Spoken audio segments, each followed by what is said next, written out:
Earlier this year, I was lucky enough to be able to qualify to race for Great Britain in their age group triathlon team in the European Middle Distance Championships next year. The race itself is in Coimbra, Portugal, and is a middle distance triathlon.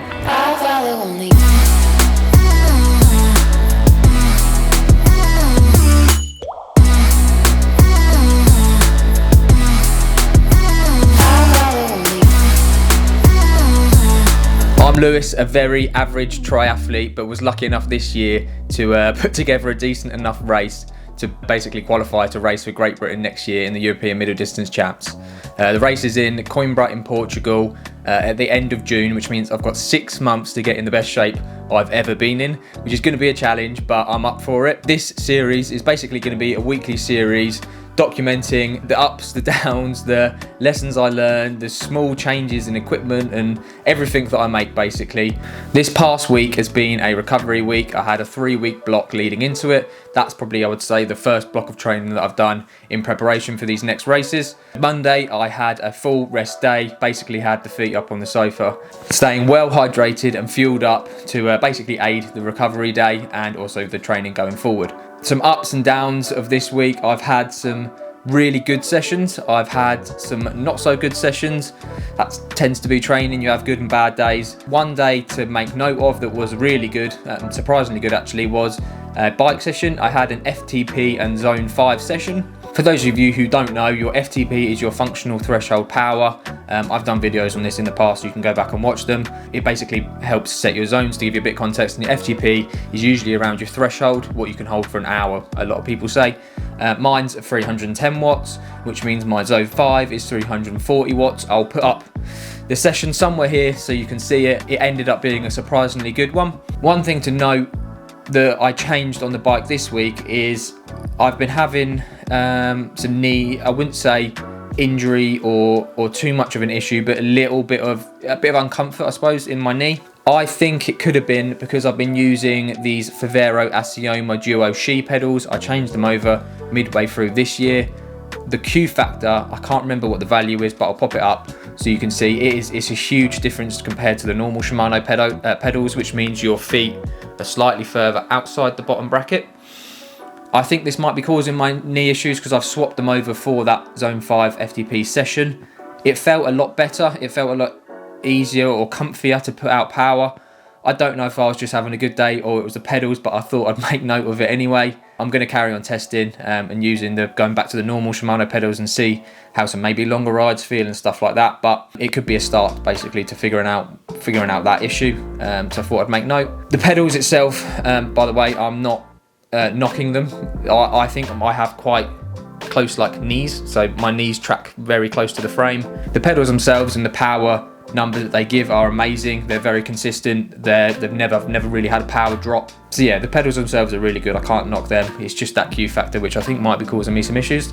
On to some bad sessions to note. The session itself wasn't horrendous, but earlier this week I had a 5-mile easy run to do, or a 40-minute easy run to do, and this was how it went. Quick topic of conversation. Heart rate data in the cold.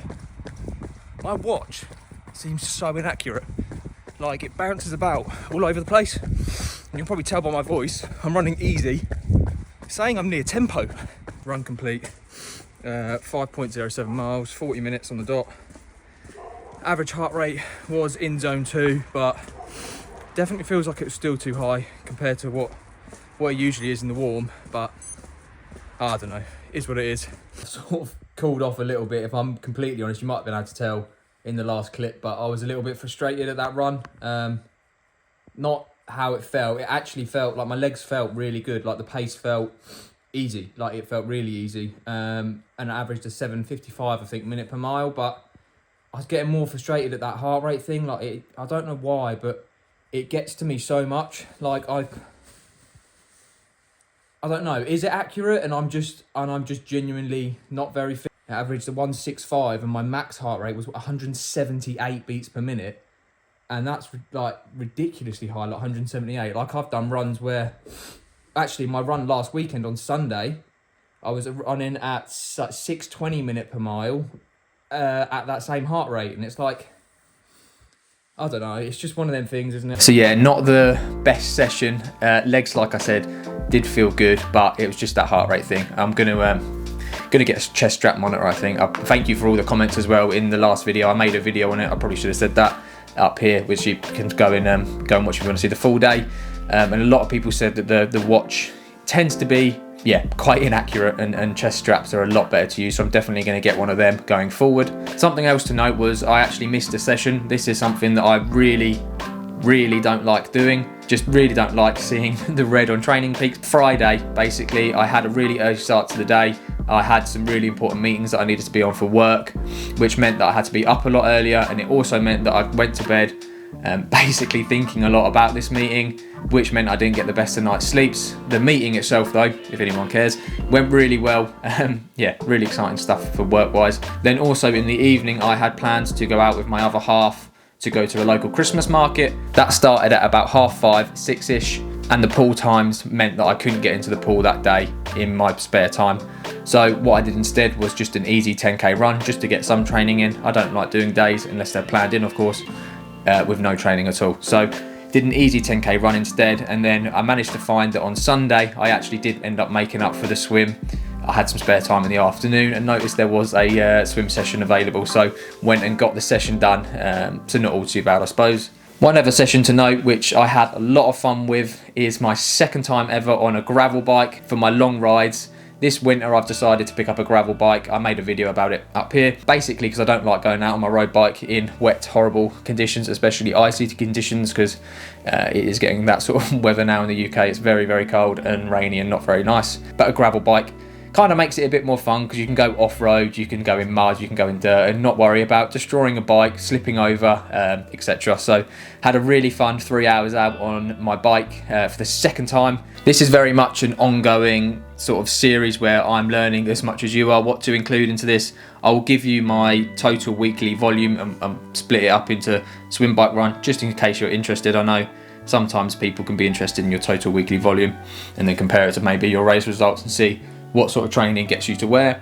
Bear in mind that this was a recovery week, so it's slightly more reduced than usual. I did 9 hours and 39 minutes total volume, split up as 1 hour 39 minutes of swimming, which ended up being 6,780 yards. I think that's 6.2 kilometers. The riding was 80.77 miles with 5 hours and 22 minutes. Obviously 3 hours of that was gravel riding, which is very slow. And then I did 2 hours and 29 minutes of running, which was 19.3 miles to round up the week. So yeah, that will be it for this one. That's all I've kind of made note of to talk about. I hope that you enjoyed this. If you've got any recommendations or things that you'd like to know about my weekly training or things that I can include, then let me know in the comments down below and I'll do it on next week's one. But yeah, if you did enjoy this, please make sure you do subscribe, because I've not only got Portugal's race, I've also got Outlaw half Holkham and Ironman Tallinn in Estonia to look forward to, where I'll carry on hopefully doing this weekly series. So if you did enjoy it, please make sure you subscribe, give it a thumbs up, comment any suggestions you have down below, and I'll see you next time for some more triathlon related content. Peace.